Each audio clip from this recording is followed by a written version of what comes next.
Neil will be, from SEH, will be first on the docket. He will be presenting the feasibility report for Cypress Drive connection to WIDA. Neil? All right, test. Okay, good evening, Mayor, City Council members. Neil Hanonen with Short, Elliott, Hendrickson, presenting the, tonight's presentation is the feasibility report for the Cypress Drive connection to Whiter Road and the Cypress Drive and Clearwater Road full depth reclamation and trail improvements. It is an item on the agenda at the regular council meeting later to accept the report. Tonight's topics will cover location of the improvements, some of the existing conditions, project improvements, cost assessment, and then other general discussion regarding the project. So feel free to ask questions or provide comments as this presentation moves along. So the project location includes Whiter Road, Golf Course Drive, Cypress Drive, and Clearwater Road as depicted on the map. And purpose and need for the project is generally to improve connectivity across Highway 210 and the railroad, BNSF Railroad, to provide a parallel supporting roadway for 371, serve local trips and regional trips, and does that, provides that north-south connection through the area. The current roadway network is constrained with north-south connections, and that places a lot of heavy local demand on Highway 371, and it presents congestion and safety issues along 371. And this project and some of the recent improvements of Cypress Drive are part of a longer range plan to use Cypress to connect County 48 on the south end, Highland Scenic Road, Highland Scenic Road, and all the way up to Wise Road or County Road 49. Also improves non-motorized connectivity within the city with local and regional trail systems, and extends street utilities for development in this area as well. So existing conditions, I'll jump through these slides and just touch on the map generally. Whiter Road is a 2-lane roadway, goes to 3 lanes near the intersection of 371. The existing corridor is undeveloped, no roadway connection there. Golf Course Drive is fully connected to the south all the way to 210. And this yellowish area is the existing Cypress Drive and Clearwater Road. And we'll touch more on that portion of it. This amended feasibility report, the original feasibility report adopted back in 2018 had Cypress Whiter connection, and then now with some additional discussion with MnDOT and just some additional discussion with city staff, this yellowish area is an addition to that report, and that's now included in the amended report that has been provided with the packet. Stormwater, storm sewer in the area, existing storm sewer along the existing street segments, and then obviously nothing for storm sewer along that existing undeveloped area. Existing conditions for sewer and water. There is the modern or the standard existing sanitary sewer and water systems on Whiter Road and all along Cypress Drive, and then no utilities within that undeveloped area. Street lighting, there is no street lighting on any of the segments within this area. There's a bit of lighting that just makes its way onto the road from the adjacent commercial areas on Whiter Road. But we'll touch a bit on where the existing lighting is along Excelsior Road as we get through this presentation. And then proposed improvements, I'll jump through and show a map and discuss a little bit about the proposed improvements for a street and trail. So the existing, there's an existing trail, the Paul Bunyan State Trail along the eastern portion of this corridor. There we go. Okay. Whiter Road is intended to be reconstructed and widened and the storm sewer added. So this entire portion of Whiter Road is a reconstruction. The newer segment is just a new urban street segment. And then Golf Course Drive is a slight realignment to make that a more traditional perpendicular intersection for a site for vehicles. The trail improvements include an extension all the way from Highway 371 all along the north side of Whiter Road, and then you'll notice portions of this corridor have trails on both sides as well. This, a little bit of a funny angle here, but this is just showing the existing Cypress connection. The existing Cypress roadway is to the south here, then extending, transitioning from a 4-lane section to a 3-lane section as Cypress Drive becomes Whiter Road. And then it shows that trail connection to the Paul Bunyan State Trail along that Cypress Drive corridor. And second trail, or two sides of the road here, just to tie into the existing trail that is currently in place along Cypress Drive. And then we touched a bit on some of the improvements that have been added to this report through the amendment process, or as an amendment. The existing Cypress Drive corridor is intended to be reclaimed or full depth reclamation, pavement improvements along both Cypress Drive and Clearwater Road. Hard to see on here, but the purple trail along Cypress Drive exists. Generally, it's in reasonable condition, but if the improvement were to go forward, resurfacing that trail is what is recommended in the report. And then a new trail along the north side of Clearwater Road. There's a longer range plan for some pedestrian improvements at Clearwater Road and potentially an overpass of Highway 371. And the location of this trail on the north side of Clearwater Road is consistent with that plan. A couple exhibits here. As I mentioned previously, there's a longer term vision to have Cypress Drive connect all the way to the north to Wise Road. So this particular intersection is more of a T-in. Cypress continues to the north and Wayda still exists. None of this is in plan with the project, but these are just to show that longer range vision. An alternate option would be roundabout along Cypress and would, kind of tee in with Whiter Road here. That's just, those were included as an appendix to the report to acknowledge the longer range plan. So some proposed improvements for storm sewer, storm ponds.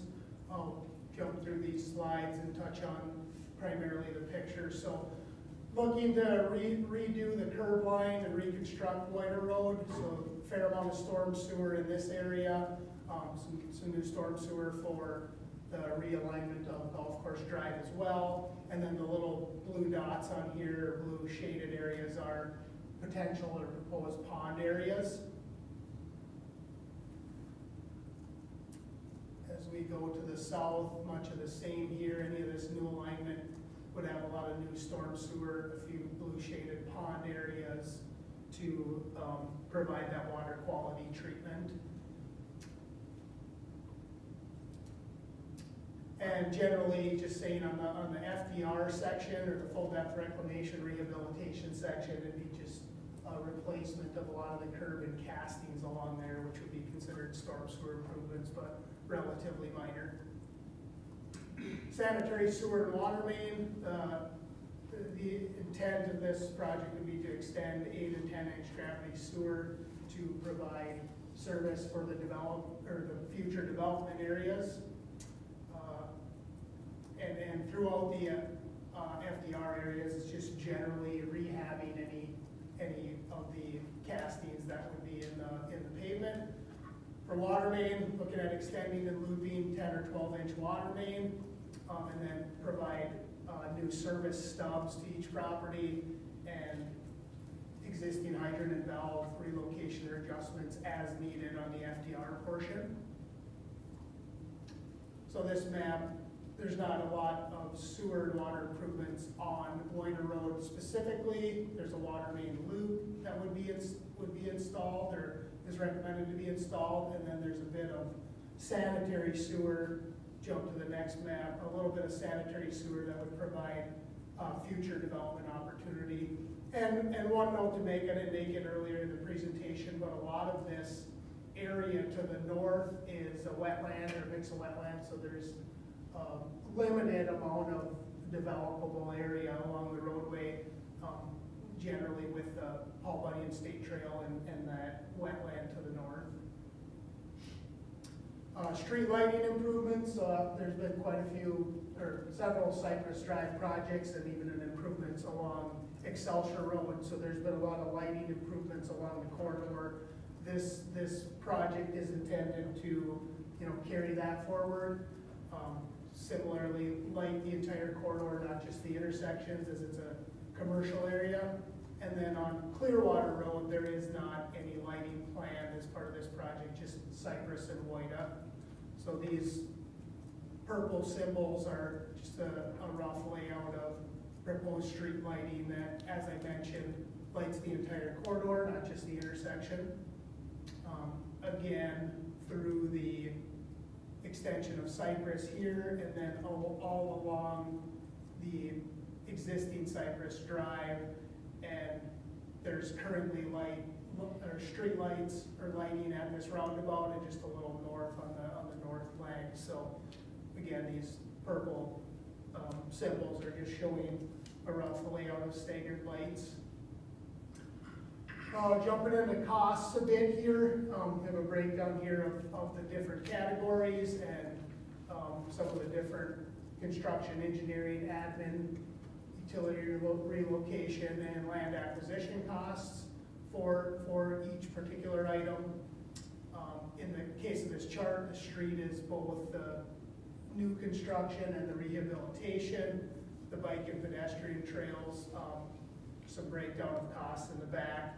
Those are all lumped together just in one at this point, or one column. So looking at just shy of 11 million for this project with some of the additional costs, and could touch on land acquisition in a little bit later. It's a fairly substantial item for this project. I'll show a slide there identifying that. We'll jump through preliminary assessments just for purposes of discussion. Assessments are for street, storm sewer, and ponding, so all of stormwater and lighting, just based on the frontage. And basically the city's policy is that a lot of these commercial lots are assessed for the 44-foot equivalent street, so not the entire street or the median, but that 44-foot equivalent. And then assessments for sewer and water are on the benefiting footage, and those are for the new construction rates. And a project like this, the city does not assess for trails, so cover those costs, so that's consistent as we go through the assessments. This is more just a general map showing what is and isn't assessed. There was, I'll mention here, there was a somewhat recent project, I believe, 2016, on Loiter Road and on Golf Course Drive. So since that area was assessed, there's no road or street assessment for those parcels. There is, however, a street lighting assessment, and then all of the new alignment would be assessed for sewer, water, sanitary sewer, water, storm sewer, and street lighting. And then as we look at that southern portion that was added to this project, the assessments are for a street rehabilitation or rehab and street lighting for for Cypress Drive, and then just street rehabilitation for Clearwater Road. This is just a rough breakdown of all the assessment costs. We'll get into assessment rates in a bit here, but with a lot of undeveloped area and that fact of the street assessments not being applied on a few of those properties, the actual assessed amount drops down near that 20% threshold. So roughly 20% threshold of project costs or finance costs. That's a big number for the city for bonding purposes. So we're down in that 21.8% range. Things will truth out as things move forward, but just wanted to make a note of that. It's near that threshold. And then these are just the general rates attributed to each improvement. So there's two different rates for street, new construction, street rehabilitation, which is the FDR, full depth reclamation, and then some of the other categories as well. I'd like to touch a bit on schedule and potentially have some other comments here. So understanding that there's been some interaction with staff from MnDOT or some discussion with the corridor study. This preliminary schedule is noted here. It's set up with a project like this. In the next slide, I'll jump into land acquisition related items. There's a fair amount of lead time with land acquisition. So this is just kind of intended to show that we're anything to move forward after some discussion with MnDOT as they're reviewing detour routes and potential funding for what we call local projects. Generally, the earliest this could be done with some of those parameters would be 2026. So no one has a formal date on when MnDOT's construction is, but I think it's ballpark slated for 2028 of the interchange. So 2026 or 2027. That's the intent of this schedule, is to just show that, you know, it's going to take a little bit of lead time. So it's not a 2025 project is the main point, and I know there's a lot more to be discussed over the course of the next few months. I'll kind of bypass that and jump into the land acquisition figure, which is a big piece of this. There'd be a lot more discussion moving forward, but there's a fair amount of parcels here based off of the fact of there being wetlands and potentially considering a pond site. There may be some total parcel outright fee acquisition for a few of these, and then maybe replatting and breaking off larger chunks just because there's not much left there for development. So this is just intended to show some of the right-of-way, fee title, some permanent easement, temp easement, and showing a bit of the existing right-of-way. It's more for information. And then a couple other things to note is there has been a fair amount of discussion, and I believe there's I believe his name was Bob Rogers, working on behalf of MnDOT, looking at corridor study or safety improvements along 371. There's some outcomes of those studies and that information that would need to be incorporated into this report, depending on what comes out of that discussion. And then also more of a deeper dive or look into the Trunk Highway 371 and Whiter Road intersection. Is that, call it more of an operational level traffic study or potentially an ICE report or something like that. That's something that would be beneficial to look at to make sure the right roadway configuration and curb lines and lanes and such along Whiter Road are adequate to tie into that MnDOT intersection or that traffic signal. And then obviously this report or the item on the council agenda doesn't have, it's not a formal resolution or adoption. This report would need to go through again to initiate that 429 process. That pretty much does it for what I have. I don't know if there's questions or discussion topics that anyone has that would like to jump in. A couple. All right. I just was curious on the doubling up on the trails up towards the top curve there, if there was any way that we could design that so we don't need a trail on both sides of the road. So, fair point. I'll jump around a little bit, but, so the Paul Bunyan State Trail has very few access points to Cypress Drive. There's a big ditch there, there's some grade limitations.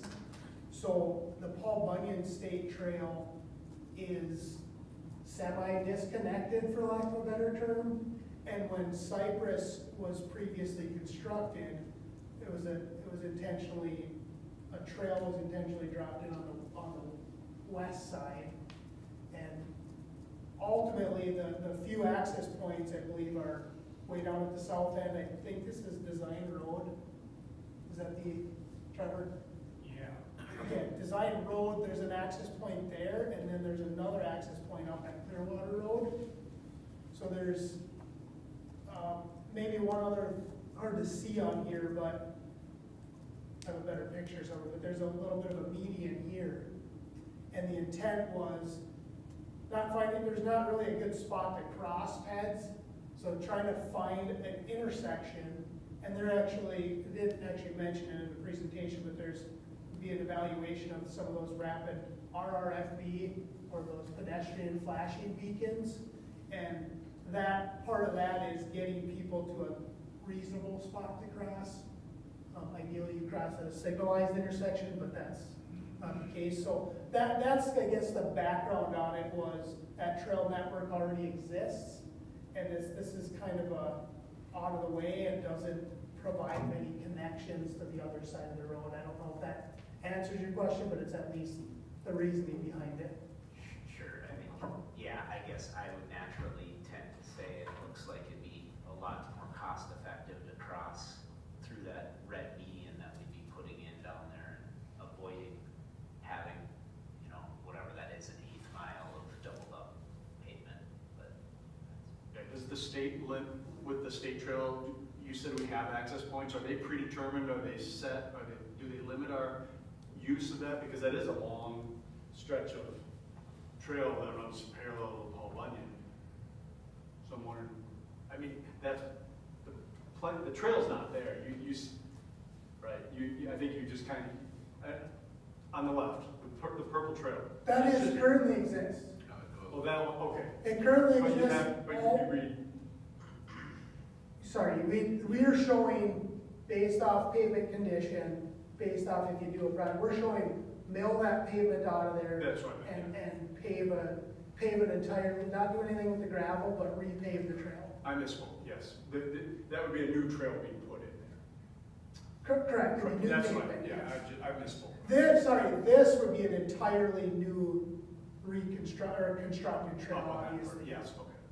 Yeah, correct. I don't have a great answer for that question, but like, if you're a pedestrian and you're going to Holiday, are you gonna go out and around? And that's the battle we fight all the time. I guess that's actually the opposite of where I'm going with it, is I would say, so your left-hand side trail looks to me like you could go up there and it already crosses up on the very north end.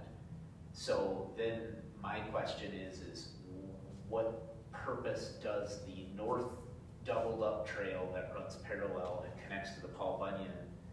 Yes, there's a slight backtrack if you go down to where the new median would be and cross them there. But I guess just a natural non-engineering perspective, looks like there's a whole bunch of purple there that's, $300 a foot worth of pavement that we might not absolutely need. That's fair. You're speaking on that east, The very top one, yeah, if you're up at Holiday and you want to get to the Paul Bunyan, could you cross south and then take that southern edge instead of the northern edge, is basically what. And I get the concept, and I'm looking at it, I think that there's ways that we can assure pedestrian safety and access to the businesses on both sides. keep in mind that WIDA has a trail that's on the north side. We prefer to be on the north side. Clearwater, with the project last year, was on the south side because of the right of way already acquired. But our preference is the north side, so I do have it noted, having the double trails is something that you'd like to see addressed if and when the project comes forward, and we'll make that note, and we'll take that deeper dive into that when we get to a preliminary design. I don't know that we can I know you asked the question about how many connection points to the Paul Bunyan State Trail. Yeah, because I was thinking you were speaking on the north-south travelers, which you still end up with the similar situation where you have a trail on each side of that road, but I understand there's possibly limitations with the state and access to that Paul Bunyan. Here we go. I think we generally just work with the DNR if we need connections, and I'm not aware of any predetermined amount of connection points. No. I mean, I'm all for an interconnected trail system here, but you're right. If you look at both those roads, that'd be a double, like tap on both sides. And in the context of things, where we do have access to the Paul Bunyan Trail is at a planned intersection. So at a what would potentially be a controlled intersection. So I hear those comments in the context of that when we get to, if and when we get to preliminary design, then we'll make sure that those details are noted and addressed. And without that cost being assessed, there's a lot of opportunity for changes to the trail system in some fashion. That was a big cost on this chart. Thanks. Do you have something to add, Trevor? Yeah, I was just gonna add that, the main objective is that continuity, connecting the trail system. Having it on the south side makes sense with development, because as it continues to develop, then they can use the trail system. Ideally, we put it on the north side. Conversations we can obviously have. There is currently a ditch between the Paul Bunyan Trail and Cypress Drive. So it limits the connectivity with the trail system if we don't add some connection. So that's why I think it's important to have a connection, but going back to what Councilmember Tavis said, I believe there are ways that we could look at this. Understanding this is a feasibility report, we're kind of putting everything in here that could, that could make sense, knowing we can cut back. So, yes, we definitely, comment is noted. Thank you. Thank you. Any other comments?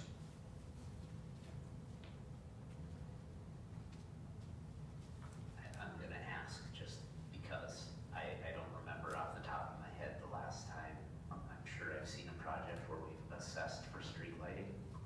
I'm just curious about the increase in property values when you add street lights, $38 a foot for the front footage. They have always been in commercial projects, we have assessed for streetlights. Okay, Yeah. I'll leave it at that. But that's usually just been corner intersections, it's not to the extent, The policy notes that lighting is assessed in commercial areas. So, Okay, good enough. no, Just talk to mine with all the other things going these days.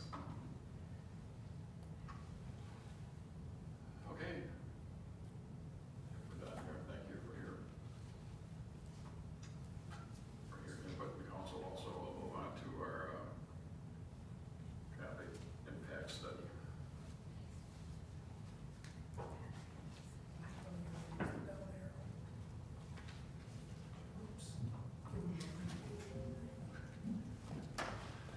Good evening, Mayor, members of the council. I'm Justin Angus. I'm a traffic engineer at SCH, here to summarize the findings of the Novotny Road Traffic Impact Study, which studied the impact of the proposed gas station along Novotny Road.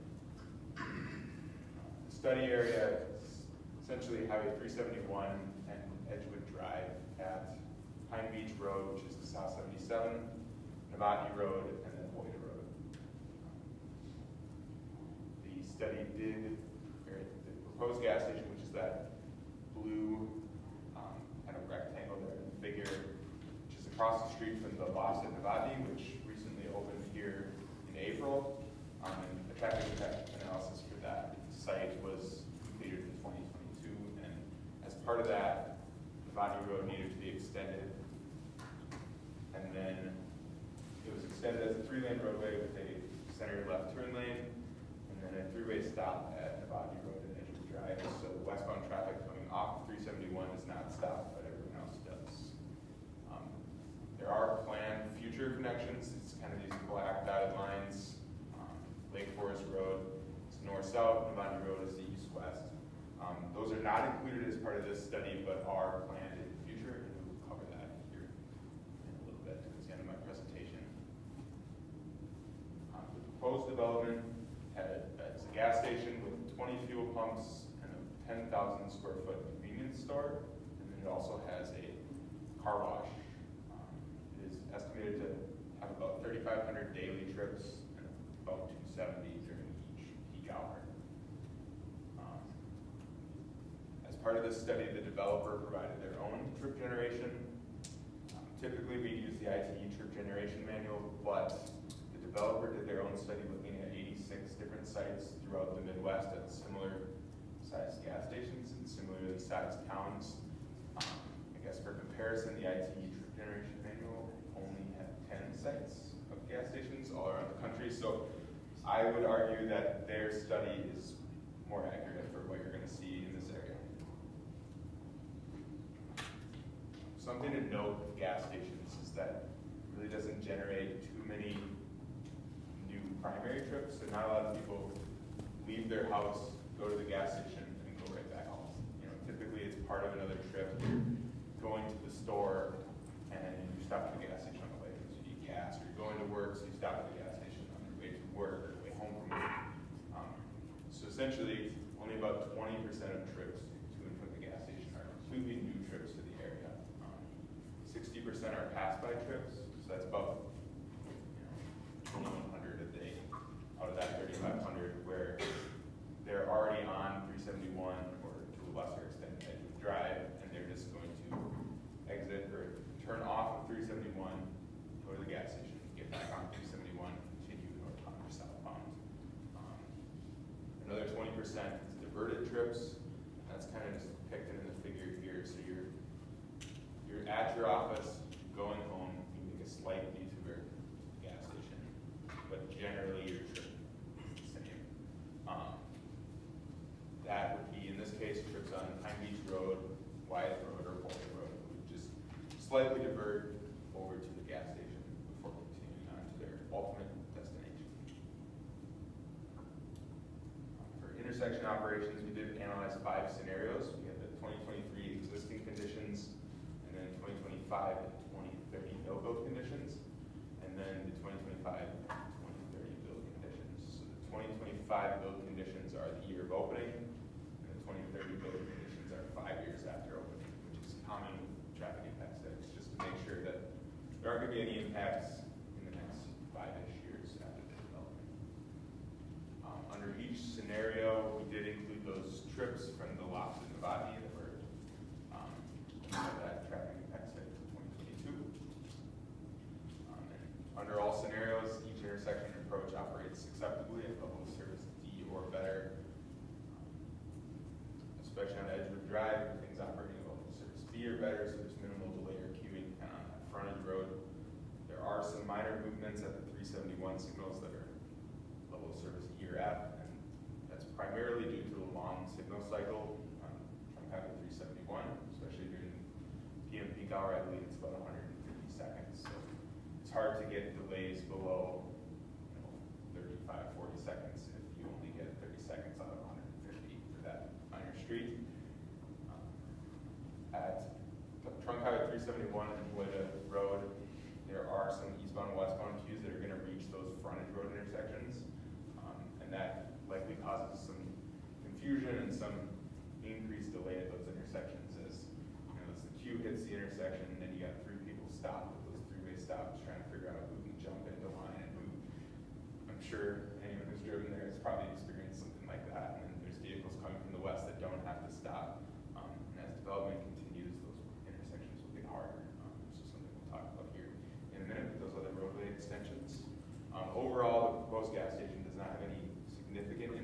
on overall traffic operations in the area, so no roadway or intersection improvements are recommended as part of their development. As part of traffic impact studies, we reviewed the access to and from the site. Here is Novotny Road, which is extended as part of, in 2023, preparing for the loss of Novotny. Gas station will have 2 accesses on that roadway. They're about 330 feet west of Edgewood and 490 feet west of Edgewood. The easternmost driveway lines up with the loss of Novotny, primarily so that vehicles taking a left turn into the gas station for the loss of Novotny don't go head on into each other in that second left turn lane that was constructed in 2023. Overall, the gas station accesses meet the city's 100-foot spacing guidelines for local roadways.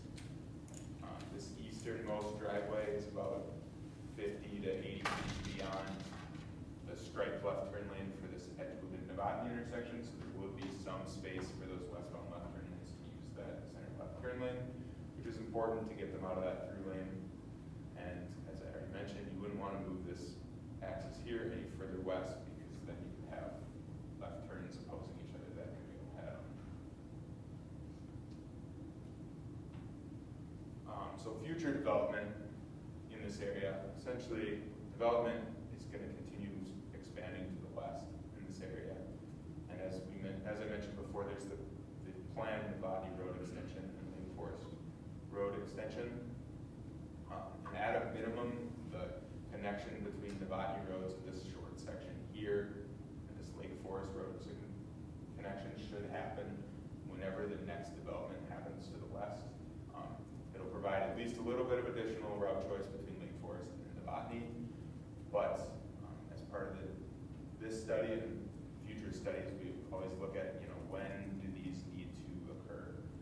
So at some point, one of the developments is going to come and it's going to trigger most likely first this connection south to Woyder Road to take some pressure off of this 3-way stop intersection at Edgewood Drive and Woyder Road. The main goal of these connections is to provide more route choice and relieve congestion on all those other roads. The more options you have, especially during peak hours when traffic in this area can be congested, the better. So I know I went through that fairly quickly, so does anyone have any questions or comments? Council questions or comments? The good news is no major road construction to make this project work, so that's. Yeah. That'll make it a few less orange hurdles. Seeing none, thank you for the presentation. Thank you. We look forward to that development to commence. See what happens there. Anything else, Brad, that we need to talk about? That is all on the agenda, Your Honor.